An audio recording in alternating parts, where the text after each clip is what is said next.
of the National Football League.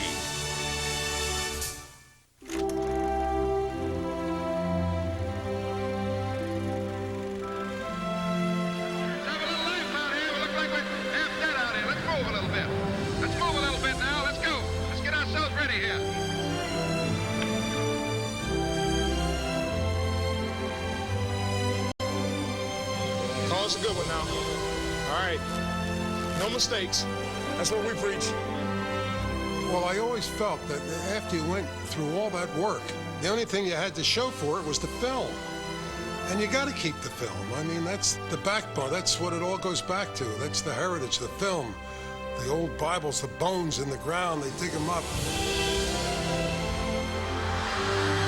What you said?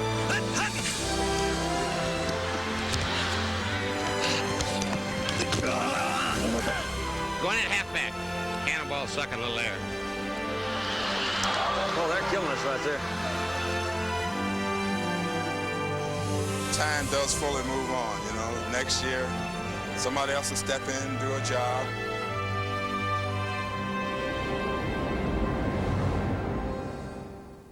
When NFL Films started, we concentrated only on the cinematography.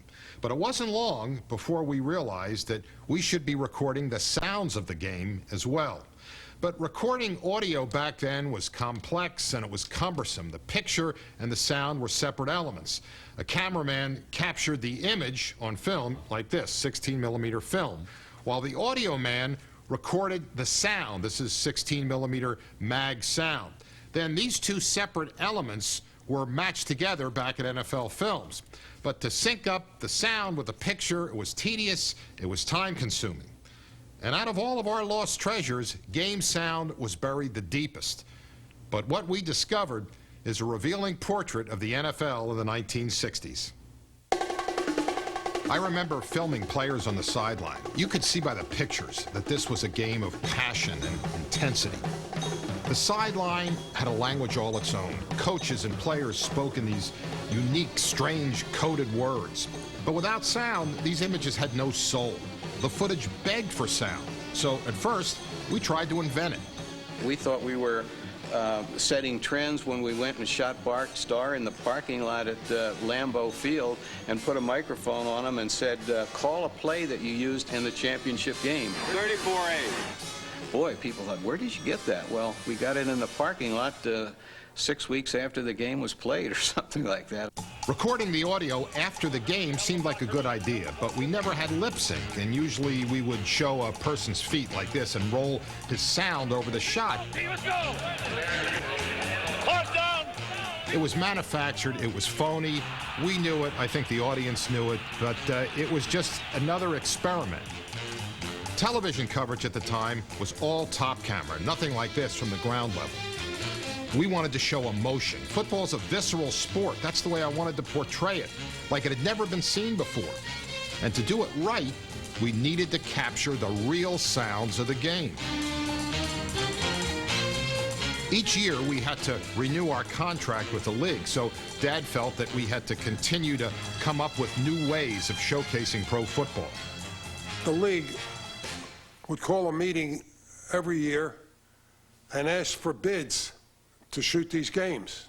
And I realized that sooner or later, some big company, probably a motion picture company, would just knock me out of the box like that.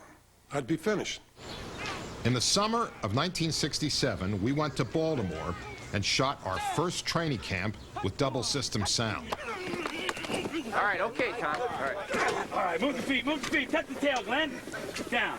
All right. Now there's a good shot of us in action. The cameraman captured the picture, and the audio man holding that big microphone, he recorded the sound. Big gainers. All right, that's it. Low and hard. All right, turn it on now, Jerry. When you get through, turn it on. I've always had great memories of Steve Sable and Ed Sable always calling and asking to do something that's never been done before. And I think that that was why NFL Films became so successful, because they were the first people that have ever done anything like that, filmed it up close, or gotten these great sound bites that they got. if you're looking the eyes into the belt buckle, right? Don Shula, at the time, was the youngest coach in the league. He was a great teacher, a good communicator, and he could explain the fundamentals. Even though he's explaining them to the players, it was explained so clearly that a fan could understand it. But if it happens this way, where he is under you, then he's got you beat. You're up in the air and he's got you licked. So if you look the head in there and his head goes down... And Don was great. He let us go anywhere we wanted as long as we didn't get in the way. All right, line it up. Same defense, Dennis.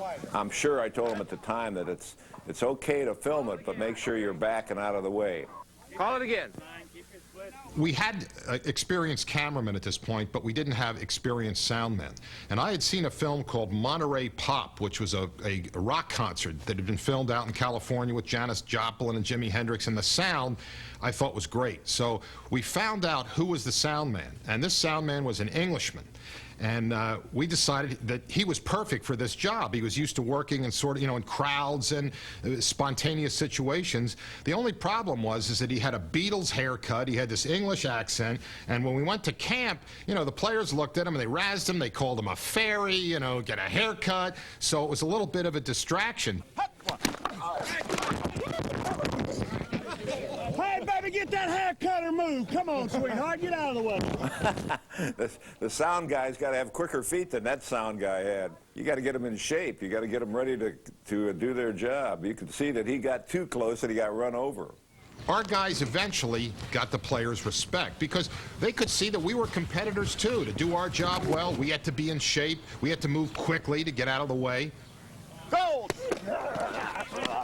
NFL Films has done a great job of educating the public as to what it takes to get ready to play the game. Head up, tuck the tail, Danny. Down, all right. Hut one, hut two. Great, Jerry. That's it. All right, okay, all right. Nice, Sam. You had that face right in his mustache. Good job. Before NFL Films, the fans would go to the games to see the action, but they had no idea of what it took, both mentally and physically, to prepare for that game action. All right, everybody up. We got initiated, running our plays, learning our assignments, and then ending up with some one-on-one. This is what the whole football game is about. The offensive blocker, the ball carrier, the defensive end. We started out, we had some hell of a licks hit. This is what we want to see. Great by the defense, great by the offense. We're going to progress and work hard. Let's go, babes. Everybody in. Good start. We learned a lot about how to shoot a sound camera that summer. And when the season started, we decided to shoot sound at one game each week in addition to our regular ground camera. This is roll 4. Roll 4, Dave's camera. Orange Bowl playoff. Roll 5, NFL championship. Roll 7, Dave's camera.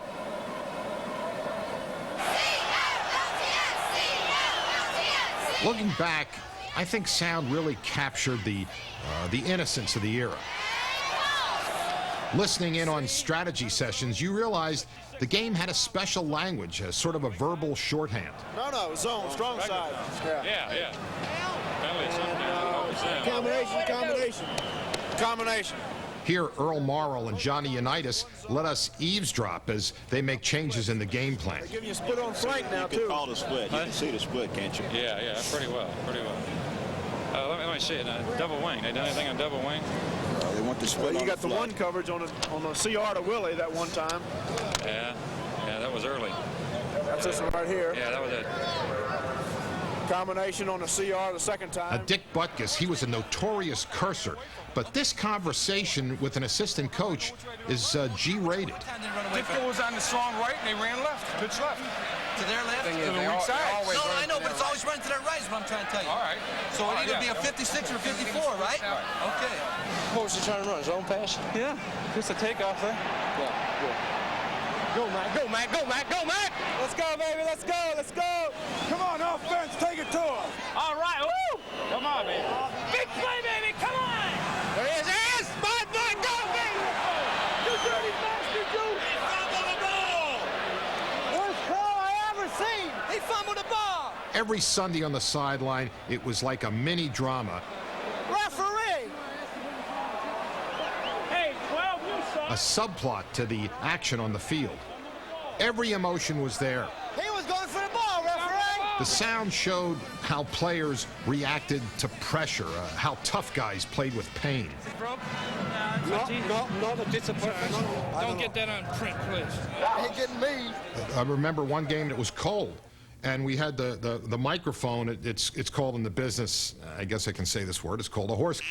And the players would see this big, long cylinder, and they thought it was a hand warmer. So they'd come up and they'd put their hands on it, and all the sound would always be all muffled because we had to tell the guys, say, look, this isn't a hand warmer, this is a microphone. And they'd sort of look at it, and they couldn't figure out what a microphone was doing on the sidelines. Second half, roll 2. Cut it. Second half, jerk.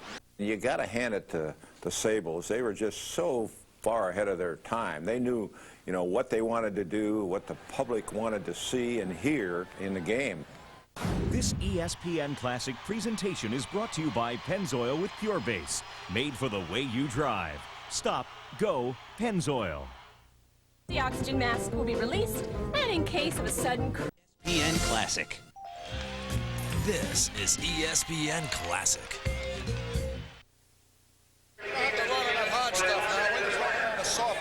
Head coaches didn't want us following them around with this big boom microphone.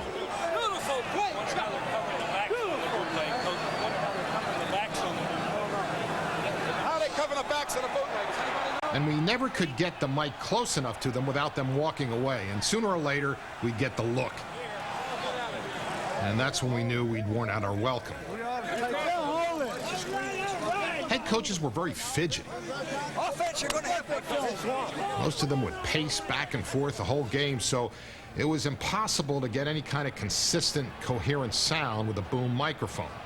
To get any kind of usable sound, we thought we'd have to switch to a wireless microphone. Rid of the ball quicker than you would on a late screen. Joe Kuharich coached here in Philadelphia, and he and Dad were good friends, so he trusted us. He was animated, he was involved in all aspects of coaching, and besides, he was the only coach who said he would wear a microphone. This penalty was a tough break.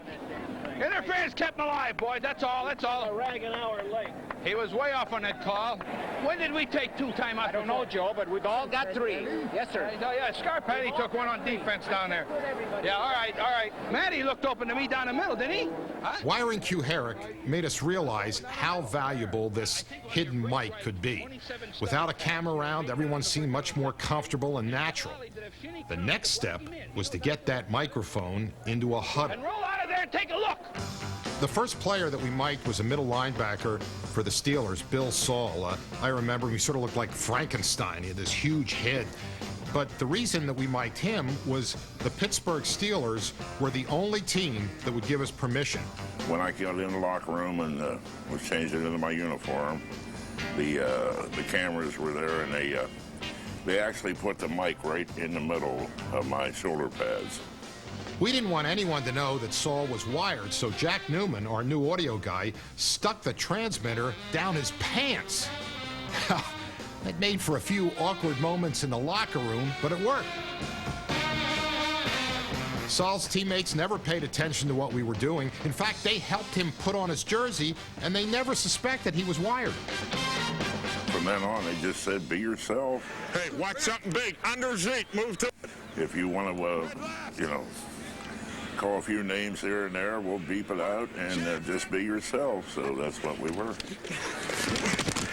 Sucker! Oh! Hit the f***er. Too much. Come on, gang. Damn it. Don't open up that hole.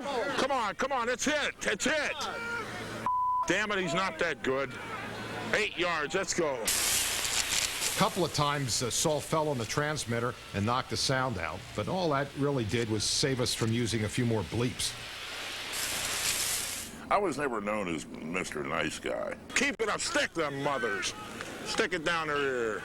I believe someone asked me one time, they said, Bill, what would happen if your mother was carrying the ball for the other team? Come on, that's stupid.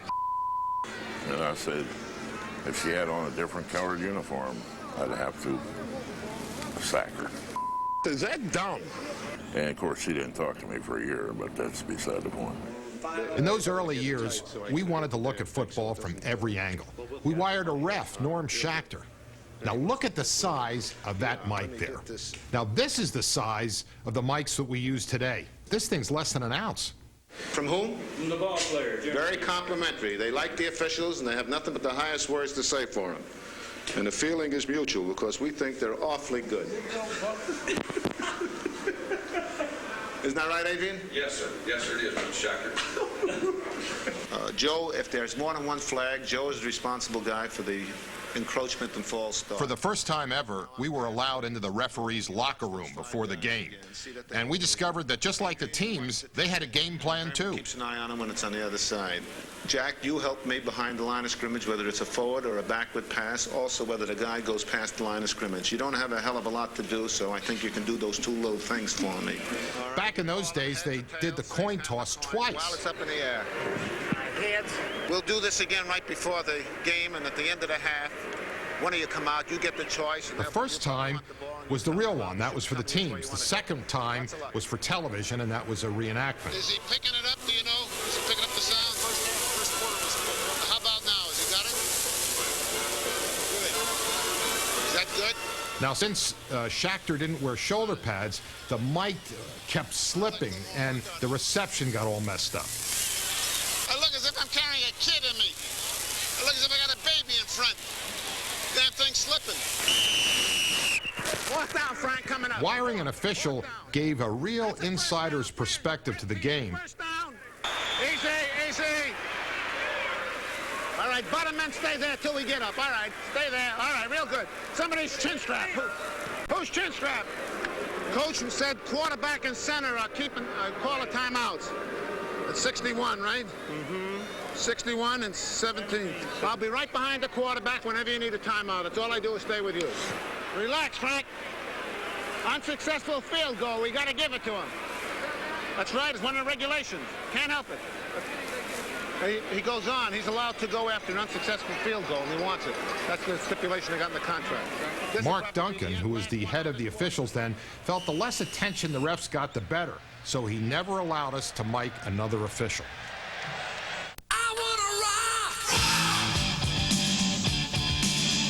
If you want to rock, we've got the metal. Pull out those air guitars. It's time to bang your head. An explosive new collection from Cornerstone.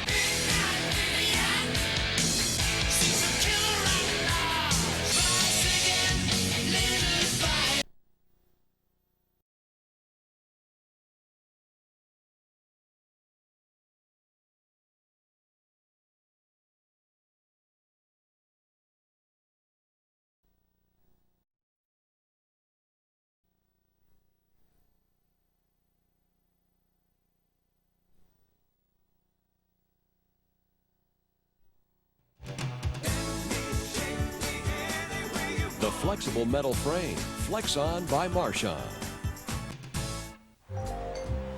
This is ESPN Classic. The important thing, as you know, in attacking defenses is the characteristic of the defense that you're playing against. Looking for an angle that hadn't been done before, we tried to expand our coverage. We took our cameras into the meeting rooms and strategy sessions. Up front, you control Eller, you control Marshall, keep them off your neck so you can throw the football. Remember in the clutch situations, if you know where Rensel is... What appealed to the coaches most of all is that they sensed that we were trying to educate the fans about how to understand their sport. See, a weak side pitch out we don't have. A strong side pitch out could be a pretty good play. You got the sheets, man? And coaches began to realize that they could trust us. And then we got behind doors that had always been closed. You're going to stay, please, right? Vince became a very good booster of ours, and it was a great thing for me because I sort of idolized Lombardi. Of all the people in the league, he was my hero. In November of 1967, Vince Lombardi agreed to be wired. And what a disaster.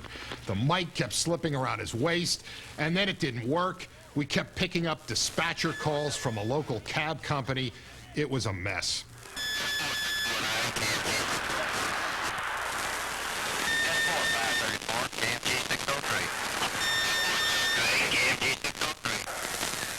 But when we solved the problem, the sound we got provided a fascinating look at the game's greatest coach.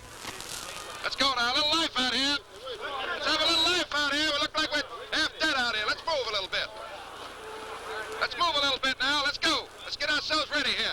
The thing I remember about Lombardi was his voice. You know, I think all great leaders have distinctive voices. Come on, Denny!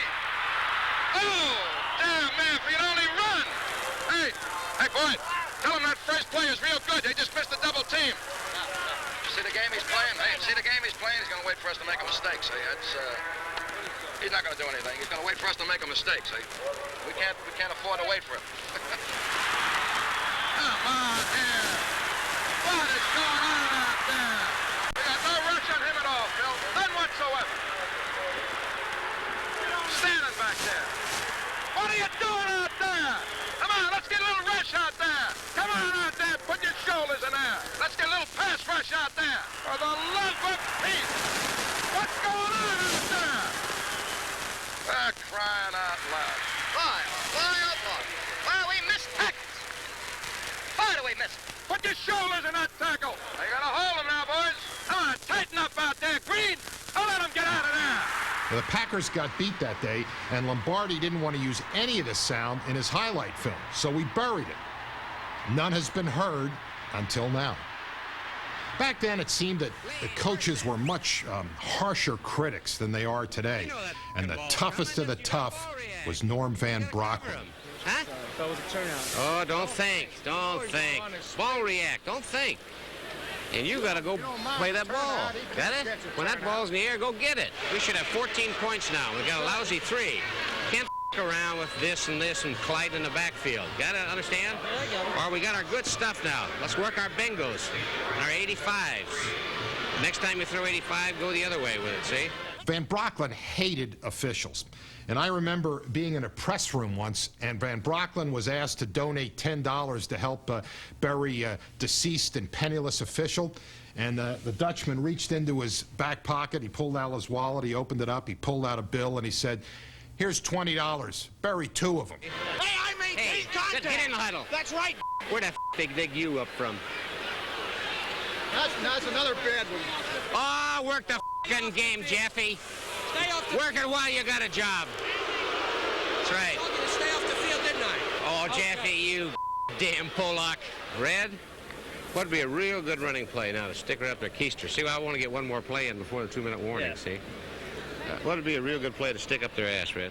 Well, the Dutchman was volatile, he was profane, he was insensitive, he could be intimidating, but I think that all of his flaws were balanced by the fact that he really loved the game and he truly cared about players who felt the same way that he did. Look, they don't have any more timeouts left, see? Right. All you got to do is lay on the ground. Just snap from center and lay down. Punch it in, okay. And don't call another play until we get 5 yards for too much timeout, see? Then get in the huddle, huh? Until we get too much time. Okay. Then go back in the huddle and fall down on it again. Okay. All right, we have snapped their ass. Told you to walk in. Successful head coaches then really knew how to manipulate and motivate their troops. There's nothing like dealing with a group of men. All of you have that same, you've got that same goal. Mike, I want to see you work. Damn it, work.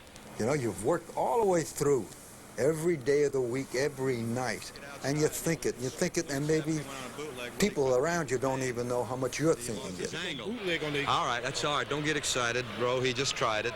Willie lost his angle, that's all. Hey, Jim, did you get that kickoff team straightened down? Hell, it looked like we were all on the outside. Yeah. What the hell happened there? They all just left their lane. All right, did you talk to them? Have we got them all squared away? No, I didn't hear. But, Dan, let's make sure of that now.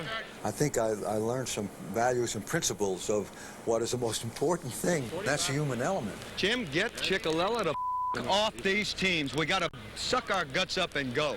Trimble, damn it, give me that list. Get Crutcher off, and you put an Avery in who's got more drive and power in there. Has anything got more variables than a human element? That's the greatest challenge of all. When we wired Allie Sherman, it was Fran Tarkenton's first year with the Giants. And here you could see 2 strong-willed guys, both used to getting their own way. Did he have to roll out? Okay. Fran, you can't be rolling out on these guys. They'll lose that angle for you. You all right? Oh, I'm fine. Yeah, all right. I'm fine. I mean, wait a minute. Al, here's what you got to understand. Everything's going great. They make a nice play. Okay, no. You know? But that's twice now. A little Twice roll on a swig 27. Remember when then you roll on 27 pass? Okay. Oh, yeah, forget it. Let's go, partner. Okay? You might be able to run a give on Peter. Listening in on these conversations between Allie and Fran made us think about the next step, putting a microphone on a quarterback.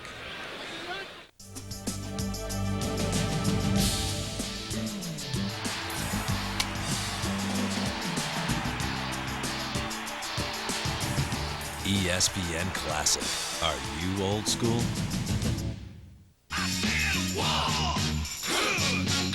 The 60s were a time of social unrest and powerful emotions, and the music spoke. Number 17, and at 9, College Football Classics. Do you have all the ESPN networks? This is ESPN Classic. Don Meredith was the most charismatic quarterback of the day. When we put a wireless microphone on Don, we heard a whole new language. And it wasn't just football terminology. Okie dokie. That gummit! That gummit! Have a hell of a night, baby. Oh! That gummit! Oh! This is the way Don actually talks. That is unreal. That's the same dadgum thing they called down here 2 years ago. Same dadgum play. Don, could you cut this thing in half? I want to get a wet towel. They got so much of that stickum stuff on that ball, it's unbelievable. He didn't have to clean up his language because he was mic'd. He had his own unique vocabulary. So it's going to be cold. I can still wipe it off. That stickum stuff's bad. Where are you going to stick it? Right in my yin-yang. Damn ball's going to freeze. All right, let's see what they do on the weak side. This thing's probably going to break outside, Craig. Go green, right, run cross 45, O lead on 2. Ready? Hut, hut. Meredith was also the ultimate competitor, although the competition got the best of him on this night. I'll tell you what, let's just group together. Everything's going all right. We're just making some mistakes, and those things, we'll get them over with. We're going to whip them. We're going to whip them. Hut, hut. The Cowboys didn't do the whipping. They got whipped by the Packers. And Dandy Don called it like it was. Stupid. Stupid, stupid, stupid. That's a bad throw, Curly. Still wide open. Yeah. Unbelievable. Get over there! Get over there! Quarterbacks were the best players to Mike. They were always at the center of the action, and they talked the most. 171! Hut! Hut! New Orleans quarterback Billy Kilmer took a season's worth of punishment during his wiring.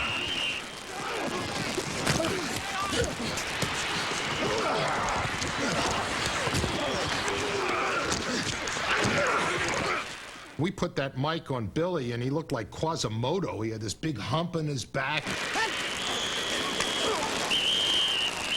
And it was okay with Billy because he was one of those players who never cared how he looked. His socks always sagged, his shirt hung out, his chin strap was unsnapped.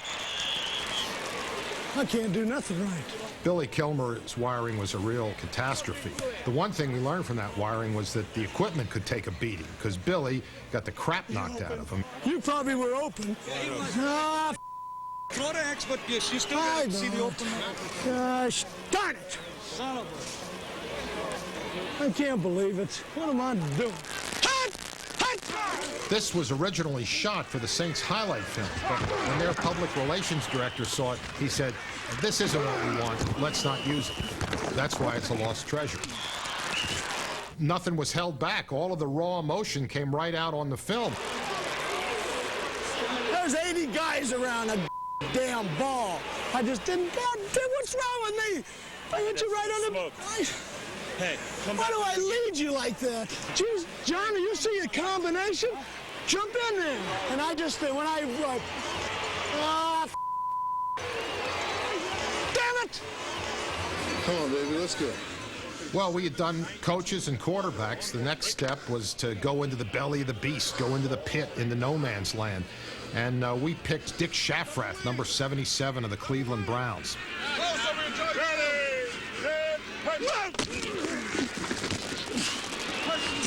But when we actually mic'd him, it was a little bit of a disappointment because all you heard was a bunch of huffing and puffing. Come on, Lion, let's work together, partner. Let's get one in there. That was probably the best stuff that we got. There you go, Mel. They let us play long enough, we'll catch him. Hold me again, lover. Hold me again. Ready, and punch. With our sound equipment now working and reliable, we were not only seeing new things, but we were hearing them as well. I knew I was in for the fight of my life, but I was ready. When my husband and his friends start exchanging fish stories, it's the phone bill that can turn into a whopper. I fought this monster for hours. First I had the upper hand, then he took control. That's why we always... You know, folks, this is the first game for the New Orleans Saints. These boys playing their first game in these uniforms. I think they deserve another hand other than the one you gave them. Let's welcome them into the National Football League. Even in their very first preseason game, their first game in the team's history, things didn't go smoothly for the Saints. Hello. Hello. Hello. Hello. Tom Fears was one of those head coaches who, like many former great players, still feel that they could be out on the field playing. He was still wearing cleats, and you got the sense any minute he was just going to run out on the field and, you know, get down in the stance and run a post pattern. Come on, let's go. Big down now. Big down. Pass. Draw. Come on, let's go. Get that ball. In those days, the expansion teams would usually be able to get one or two great big stars who were at the tail end of their career. Jim Taylor had played college football in New Orleans, so it seemed natural for him to go back and finish his career there. And I believe Paul Hornung lived in New Orleans at the time. All right, he's running it this time. Wood's keeping it. Look at the middle linebacker, Tell George. Look at 41. All right, let's go, defense. Let's go. Let's go, baby. Let's go. Come on, let's go, baby. Come on. The Saints lost this first game, and it would be 20 years before they had a winning season.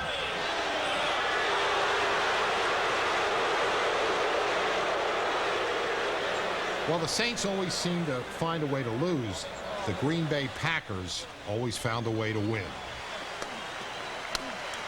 Green Bay culminated what probably was almost a dream. All right, all for one, one for all, all for the Packers. Let's go. I have seen what the athletic pinnacle can be as a champion. All right, let's go to work. We wired Willie Davis for his last game, and Willie was nicknamed Dr. Feelgood by his teammates.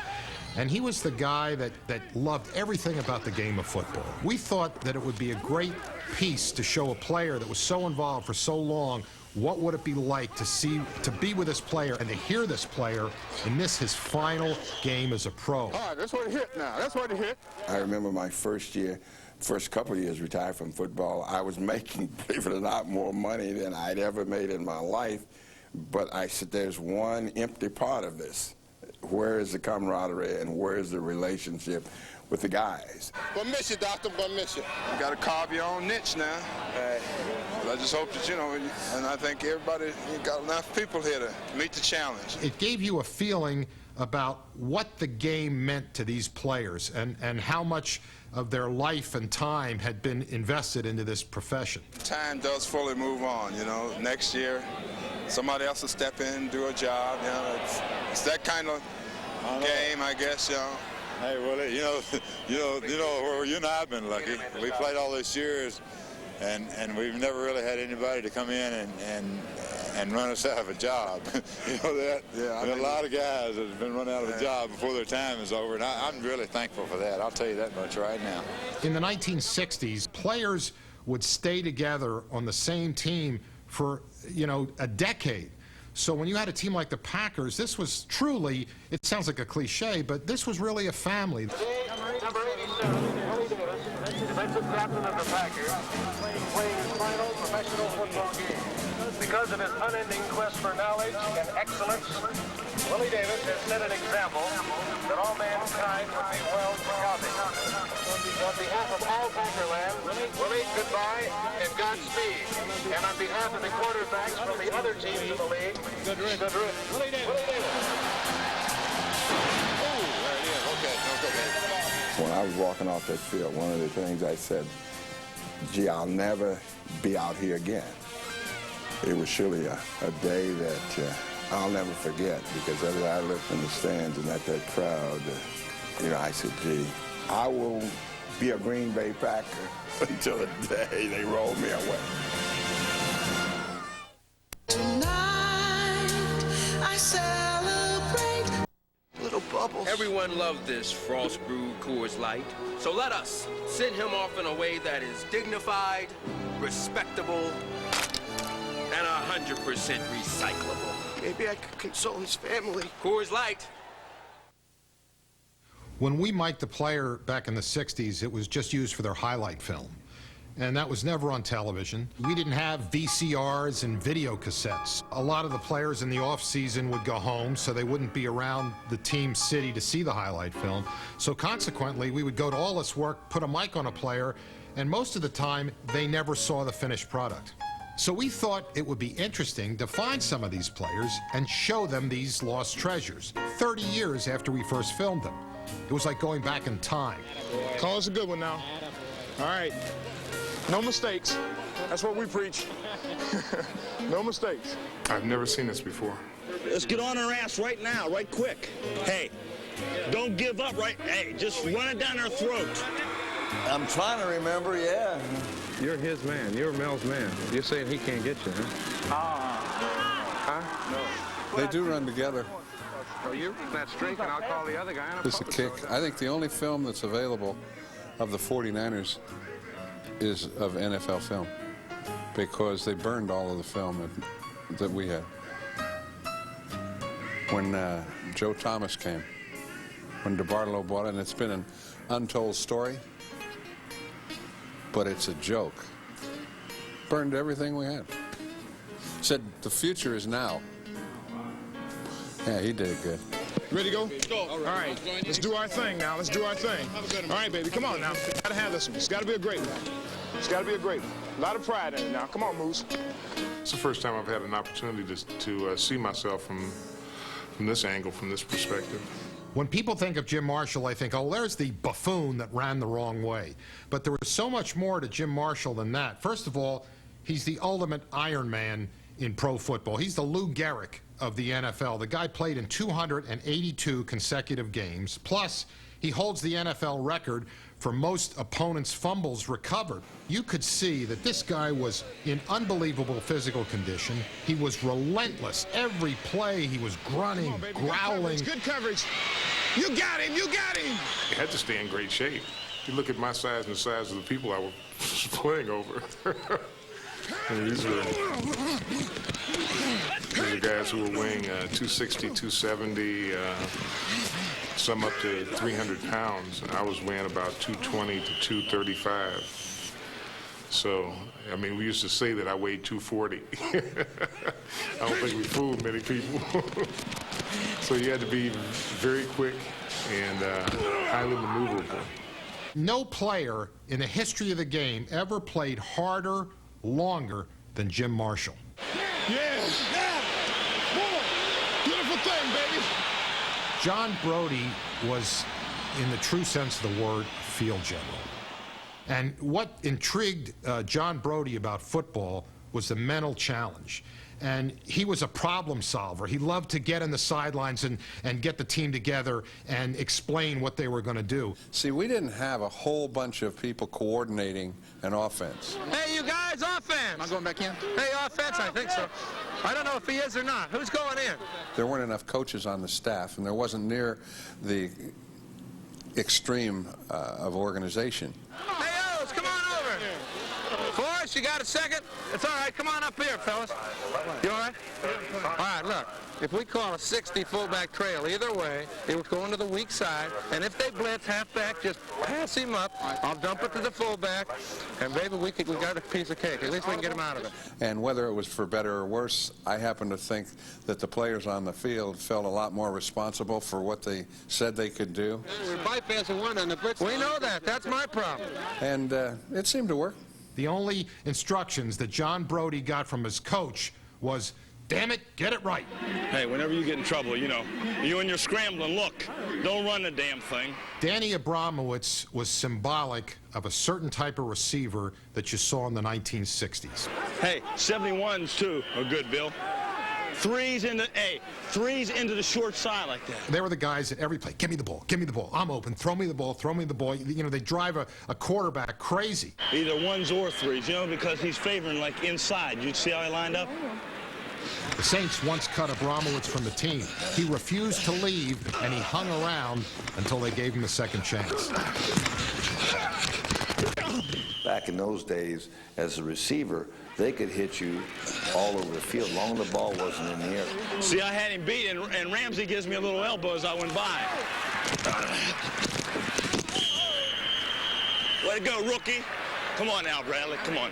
Okay, I know. Which is fine, and we could do it back. We could go back in and crack back high or low. I took pride as much in my blocking as catching. He tripped me. Damn, I should have had that son of a... Oh, Lord.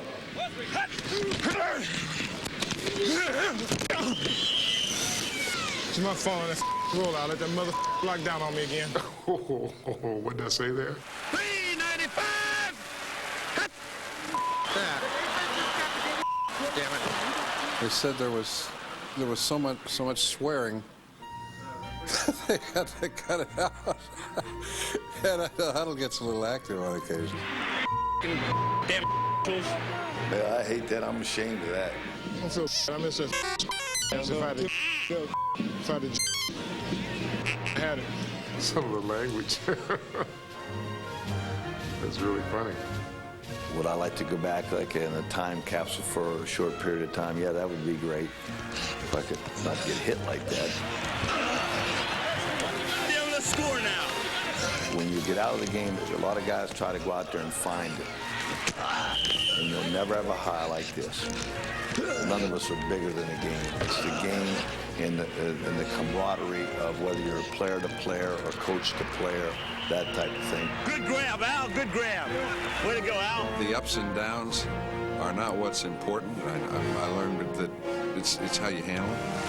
They're coming, just remember. It's a wonderful stage from which to view life.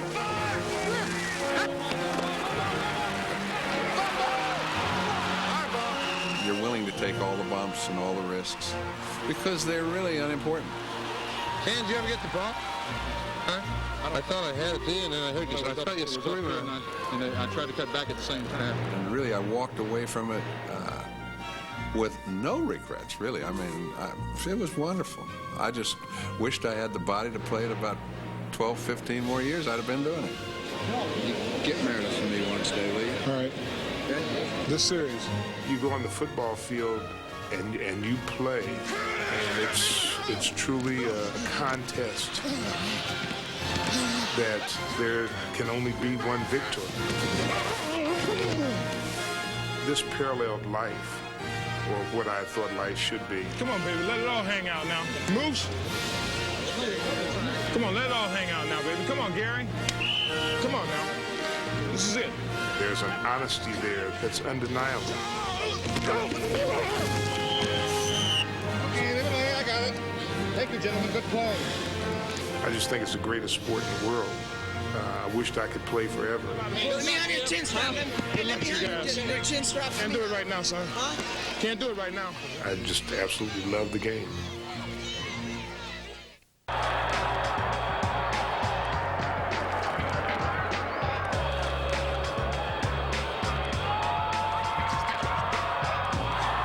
Special times. Yeah, but I don't remember too well. That's what happens when you play without a helmet.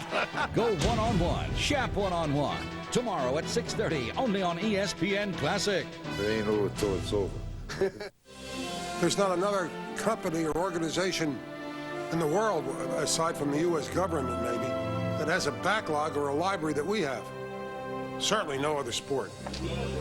To all of us who ever played or filmed football, it's always been a game of passion.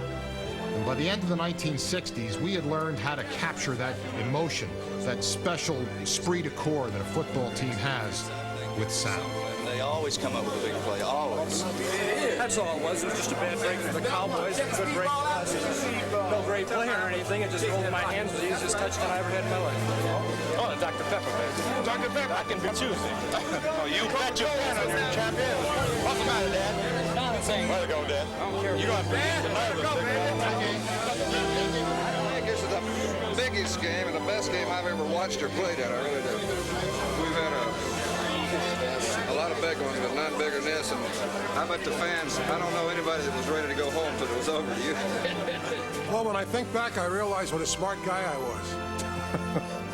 It was luck, really, because I just figured you had to save it. But now, when I look back and see what you're doing with all those films, great idea, Ed Sable.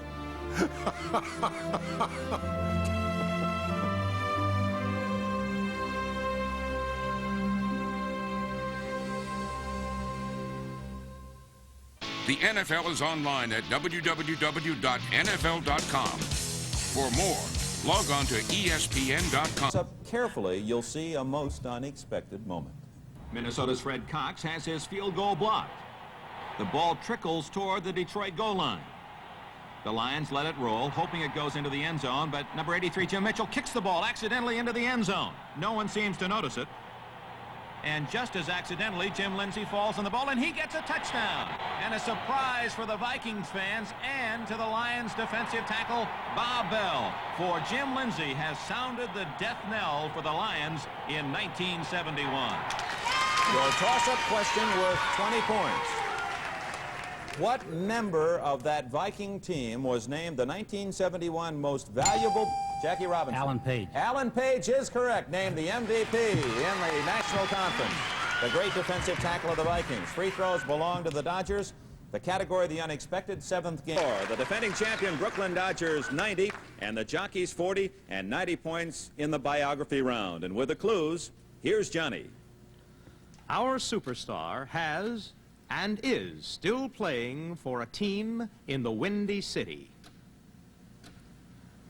The year he turned pro, another rookie on the same team set a record by scoring 22 touchdowns. Our guest has only scored a total of 3 points since playing for his team, the Chicago Bears. His job is to keep opponents from scoring, and he does it extremely well. It's no line when he's called the best to ever play his position and has no trouble backing it up. Stop the Brooklyn Dodgers. Dick Butkus. Dick Butkus is correct. Our mystery guest, and the Brooklyn Dodgers are champions of Sports Challenge again.